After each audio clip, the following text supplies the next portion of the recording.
All right, let's talk about something that I'm sure a lot of us have gone through. You get an injury, you think it's all healed up, and then out of nowhere, a totally new pain pops up somewhere else in your body. So, in this explainer, we're going to dig into exactly why that happens and how that old injury might just be the ghost haunting your current pain. I mean, does this sound familiar? You injure yourself, you do all the right things. You rest, you let it recover, but then it's like the pain just packs its bags and moves to a new location.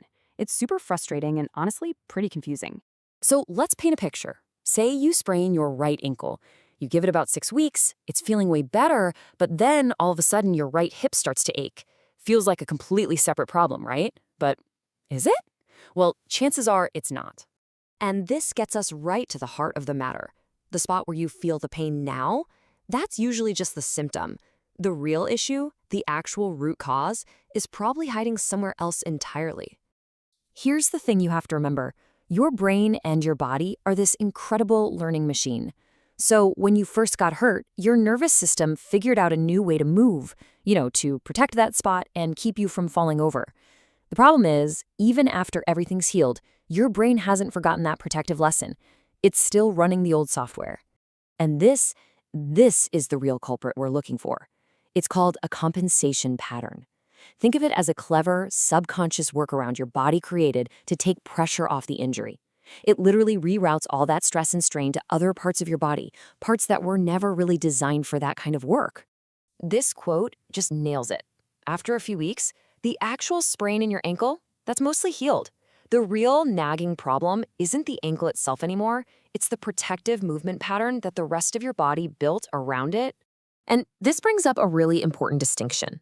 See, there's structural healing, that's just the physical repair of the tissues, the parts are fixed. But then there's functional healing, and that's all about resetting the movement pattern. It's when your body learns to trust those repaired parts again. So many of us get the first part done, but we get stuck before we achieve the second. Okay, so how does this actually work? How on earth does a bad ankle end up causing a sore hip? Well, let's follow the breadcrumbs. Your body is incredibly smart, right? It's always going to find the path of least resistance to avoid pain. So it creates this detour, this load transfer pattern, sending all the force that should be going through your ankle somewhere else. And this is basically the map of that journey. It all starts at the origin point, that unstable ankle. To keep it safe, tension gets sent up a transmission line. Think of the muscles on the outside of your leg. Your knee then acts like a relay station, shifting just a little bit. And where does all that diverted work end up? Well, it hits the final load receiver, your hip. And that's the kicker. Your hip is now doing its own job, plus a chunk of the ankle's job. It's overworked, it's overloaded, and sooner or later it starts to complain. That ache you feel is pretty much just your hip saying, "Hey, I'm exhausted." Okay, that makes sense, but why does your body keep doing this even after the ankle is fine? I mean, why doesn't it just switch back to normal? Well, it comes down to your nervous system's prime directives, and they're all about survival. Your body will always choose stability over being mobile and fluid. It will always choose protection over moving efficiently. And its number one top of the list goal is to avoid re-injuring that ankle, period. That old clunky compensation pattern feels safe, even if it's not working very well. And for some people, the body is even more likely to hold on tight. If your system already leans towards stiffness, like with conditions such as arthritis, it's basically primed to hang on to these rigid protective patterns for way longer than it needs to. You can think of this arthritic tendency as a system-wide memo that basically says, when in doubt, lock it down. The body just defaults to stability over movement, which makes it super reluctant to let go of any protective habits. It's a system that's just hardwired to overprotect. This really captures the whole situation perfectly.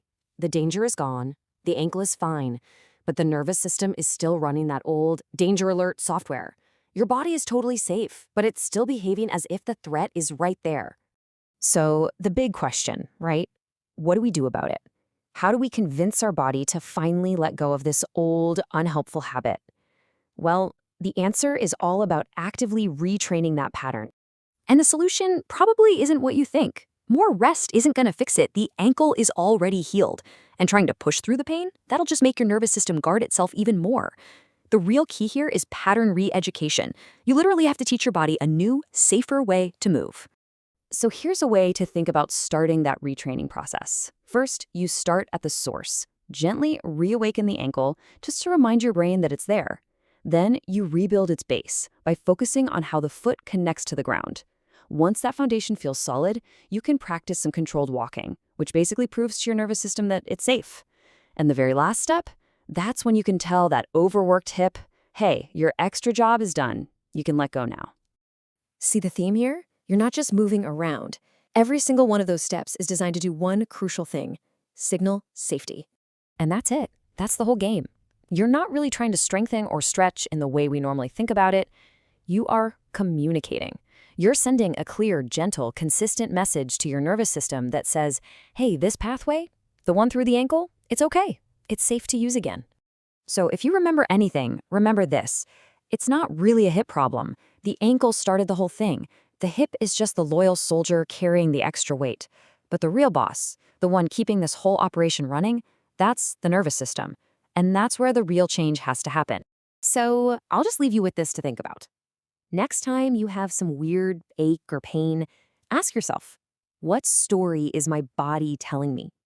Is this pain really brand new? Or is it just the latest chapter in a story that started somewhere else, maybe a long time ago?